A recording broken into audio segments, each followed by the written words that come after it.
Yeah. So Rabbi Steinsaltz, this when he decides to talk about what is heroism, he declines to embrace as the definition the actions of Samson, where of killing people, 3,000 people, even though very brave, perhaps, especially when he's talking after the days of 9/11. He doesn't want to do it. So he says there's a different definition. His definition, which Rabbi Steinsaltz is partial to, comes from Pirkei Avot, chapter 4, Mishnah 1, where he says, Ben Zoma says, who is a hero? One who conquers his desires. As it is written, he who rules his spirit is greater than he who conquers a city.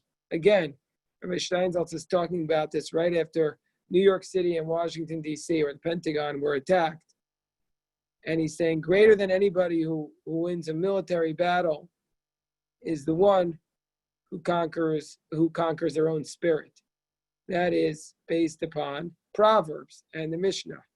So first of all, he takes a second and he says, like, why is Ben Zoma considered the greatest expounder? Because he cites from the Talmud that says that Ben Zoma was considered one of the greatest teachers of drash, that the day Ben Zoma died, there were no more people to give drashos. So what's so great? All Ben Zoma did, says Rabbi Steinsaltz, was basically comment on the biblical verse. I mean, the verse says, who is great? One who rules their spirit is greater than one who conquers a city. So here's what Rabbi Steinsaltz is saying. The verse is not telling us anything about the essence of a hero. It also doesn't say that one who is slow to anger or rules their spirit is a hero. What the verse is saying is, it only says that one who is slow to anger and rules his spirit is a better person and more on human terms than the one who can rend a lion as one would rend a kid, which is a reference to Samson. So Ben Zoma is saying something else. Ben Zoma is saying that a person who rules a spirit, a kovesh es yitzro, ezu gibor, who is strong, who is mighty, one who conquers his spirit. And he's saying that somebody who can conquer their spirit is mightier than one who conquers a city. The verse is saying that they're the same or in the same category, but really it's hard to imagine, like, what does it have to do with the fact? Like, what does it have to do? How are these two things comparable? So Ben Zoma is saying that there are different kinds of heroism. The heroism, this is on page 171, the heroism of one who rules his spirit and subdues his nature. And there's the heroism of one who can devour the arm and the crown of the head. So there's two types of heroism. There's the heroism of a mighty warrior, and then there's the heroism of somebody who can control oneself, who can find a mitzvah or a prohibition and conquer it. And who is the greater hero? Somebody who can go a day without losing their temper, or a Navy SEAL? So if you ask 99% of people in America, most people would say a Navy SEAL, right? Look at the Navy SEAL, incredibly brave. I'm not taking anything away from them. God forbid. They're just risking their lives every day. Great, very, very brave.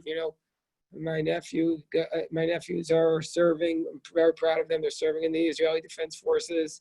So obviously, we're not here to criticize them at all. But Rabbi Steinsaltz is citing the Jewish sources, saying that the greater hero is the one who is able to control their desires, their motives. And he's going to bring it back. First he says, and for him to say this in Israel is especially hard. He says, here in Israel, we're very well acquainted with the heroism of, like, the soldiers who endanger their lives and they display bravery in war. And many of Rabbi Steinsaltz's students were soldiers. But he says it is the second kind of heroism that he wants to focus on, which is a private heroism, the heroism that brings victories within one's soul. the heroism that brings victories within one's soul. A person who's, maybe think about a person who has like a demon inside their mind, and every day this person wrestles with this demon and is able to overcome it. Because this heroism, he says, is what reveals what it means to be a hero. This is what he said. He cites the second pasuk of Shema. It says, I must have read Shema thousands and thousands of times. I never thought about the way he put it here. He says, the second verse of Shema says, V'ahavta es Hashem Elokecha b'chol avavcha, b'chol nafshecha, b'chol ma'odecha. You shall love Hashem your God with all your heart, with all your soul, and with all your might. What does it mean with all your might? So it says the Mishnah in Brachot, with all your heart means with both your impulses, with the Yetzer Tov and the Yetzer Hara, to love Hashem with your good impulse, with your good inclination, and even with your bad inclination. The Rashi explains what that means. With all your soul, even to give up your soul, with all your might means even with all your wealth. So, but Rabbi Steinsaltz points out the problem with this. So first we start with all of our heart, with all of our inclination, then with all of our soul, and then with all of our money. We're going up in order, but it doesn't make sense. Why is our money the highest level? What does it mean? With all your money. Why is that the highest level? Asks Rabbi Steinsaltz. So he says, even if we say with all your might means maybe just giving a lot of charity, so why is that an ascending order? Why is it with all your heart, with all your soul, and with all your might, meaning it's something to do with money? So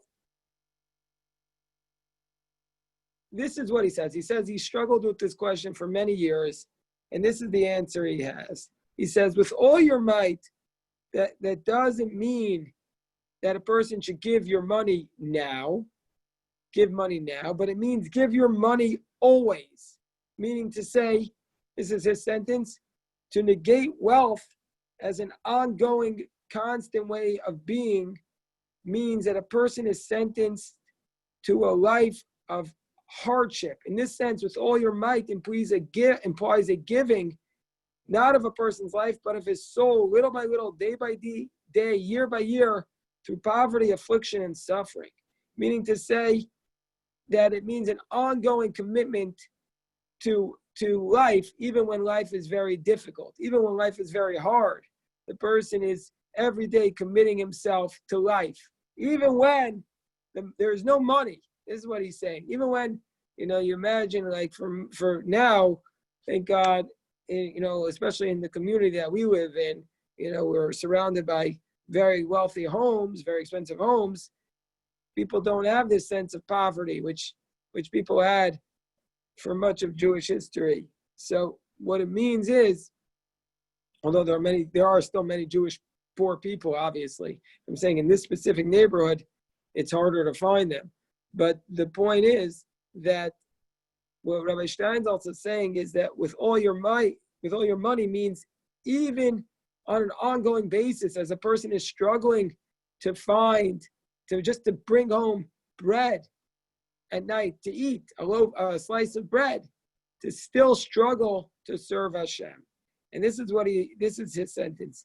The heroism that expresses itself in sporadic outbursts of bravery, such as jumping into the line of fire to save one's comrades, is momentary.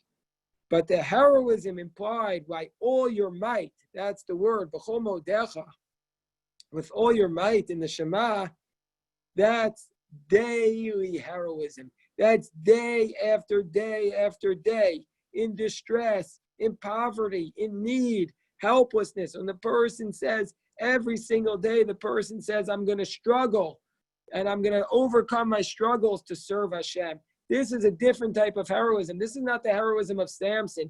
This is the heroism of a person who's going to serve Hashem no matter how difficult their life is that day. That's what it means, b'chol modecha. And this is what Rabbi Steinsaltz says. He says, throughout Jewish history, this is the heroism that played a much more significant role than the one of like we talk about a lot, like we're going to read on Yom Kippur about the 10 martyrs who gave their lives.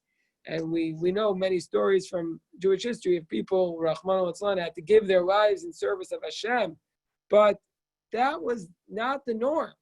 That was certainly the exceptional cases. The most common case was what Rabbi Steinsaltz is referring to with all your might, where he says here, the devotion and self-sacrifice in loving God with all your might is a continuous kind of devotion, day by day, year by year, without seeing an end to it, without expecting a better and brighter tomorrow.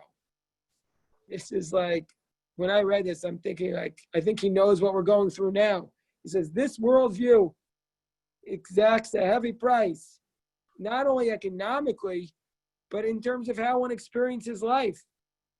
And then he has a comment. He says that his wife could tell who were the Israelis and the Americans at the party because the Israelis were not laughing and the Americans were laughing. This is, I guess, this was during maybe like the Intifada. She sees right. Like the Americans were lighter. I'm sorry, somebody's trying to speak? No, I was going to, absolutely. It was right at the height of the Intifada with bus, and the next paragraph, he talks about bus explosions. And he was addressing this to the Israeli audience. Oh, he was, yeah. So that's what he says. He says in Israel, they have this feeling of dread, pressure, and heaviness. And that's what he felt. But now he says there is a need for another kind of heroism. And now after 9/11, he was saying to his audience, now we need to see another kind of heroism. We're not going to be, even though like people were signing up like crazy to serve in the armed forces, and he was not discouraging that, but he was speaking to his audience and talking about the need for another kind of heroines. So he says, and this is what he writes, the world has sometimes even admired the heroism of violence, but we now learn that the kind of heroism that the world has to learn, the kind of heroism that has nothing to do with swords, cannons, and bombs. He's saying this after 9/11. Man, like the whole world is preparing for a world war, and who knows what the heck happened, how many people died as a result of wars that were not necessary. But he's saying, and he was right at the beginning saying, we need to learn a different type of heroism. It's a heroism, this is a sentence very moving to me. It's the heroism of the person who lives in an extended state of terror, knowing that his next bus ride might be his last, that danger lurks everywhere, and yet does not break down and rules his spirit and is slow with anger and keeps going. That's the hero. That's how Rabbi Steinsaltz defines heroism. The heroism of the person who knows that danger is everywhere and yet does not break down. What a powerful, powerful concept. And this heroism is the ability to endure. I'm reading this every word because it's like he's writing for us today. This heroism is the ability to endure constant distress and pressure and still live and build and continue fighting this war in which there are no immediate prospects of victory. Just continuing to live in a difficult period is what is a hero. That's what Rabbi Steinsaltz is saying. It's the ability to have a life of quiet courage, of ongoing self-sacrifice. This kind of heroism lacks the grandeur that is the share of the conqueror of cities. The people who conquer cities are honored with parades, but nobody throws a parade for the person who rules this spirit, especially since he's going to have to do it tomorrow and the next day and the next day. Nobody's throwing a party for the person. Hold on, I'm just going to mute everybody because I'm hearing some background noise. Nobody throws a party for the person who says, I got out of bed today. Even though I'm mourning for somebody I love, I got out of bed today, and I went for a bike ride. Nobody throws a party for that person. For that person, Rabbi Steinsaltz says, is a hero. Rabbi? Yes. I like what, and I agree with what the rabbi is saying, but the problem that I see is that the quiet person who conquers his impulses and conquers the terror of everyday life, he's not, is he an example to other people if he's completely private? And a hero to me is somebody whose example inspires people, that teaches people, that helps, like Moshe, or the Lubavitcher Rebbe, or Rabbi Steinsaltz, who's out there leading by example. Not just that he's a great example, but that he's leading by example. Okay, so no, it's a fair point, George, but I think, let me read the examples that he gives, and I think you'll see why he's saying that. And I think he would argue with your point. But let me read his examples, and then I'll answer your point, because I see what you're saying, and it's a fair point. But let me follow back with what I think he would say. So he says, Pirkei Avot, the contemporary hero is not the one described in Pirkei Avot as being heroic as a lion. Now you think like a lion. He says, like you think of like these, I think he's thinking like a general. The lion is, hold on. I'm just gonna mute because I'm hearing backward. He says the lion is a very lazy animal who does absolutely nothing most of the time, but is the ability to summon enormous strength in a second and do something spectacular. The heroic as a lion kind of hero has great powers that are neither constant nor stable, but they're revealed in one extreme outburst. But, he says, the contemporary hero, the one whose heroism is not discernible, is the greater hero. Maybe the man, and these are the examples, George, I think he was referring to. The man who wakes up in the morning and opens his grocery store the day after there was a terror attack. So that is an example. That is an example to everybody in this community. Where do people gain the strength to go on? They gain the strength by seeing their neighbors go up and say, I'm going to commit to life. Say, I'm going to commit to life. The person who gets up and opens their grocery store says, I'm not giving up. It's the person, this is his sentence. It's the person who does not flee into forgetfulness or into a quote unquote safer place, but continues to do all the things that must be done. I feel like the person who continues to live during Corona. Yeah, I think he has a completely. Hold on, let me just finish this paragraph, then we'll get to you. He says, it's the person who walks with his backpack and continues walking even when he gets hit. The person who, when his buildings are destroyed, rebuilds them. Who, when his plants are uprooted, replants them. When his descendants are killed, gives birth to new ones. I would say the person who's diagnosed with an illness, who doesn't give up on life. Now, sometimes at a certain point, there's no choice, but not yet. Not yet. The person who has had setbacks, who doesn't give up. These are examples to other people. Other people look from that and gain strength. We all gain strength from other people, especially in a time like quarantine and COVID. We're only able to move on as a community to gain strength when we see other people are with us. You know, like I mentioned this in my class on Monday, what gives me enormous strength is gathering with you and studying Torah together. I view you as heroes, that you're viewing this time as a time to gather, to study, to inspire each other. These everyday actions in Rabbi Steinsaltz's chapter are actions of heroism. All right.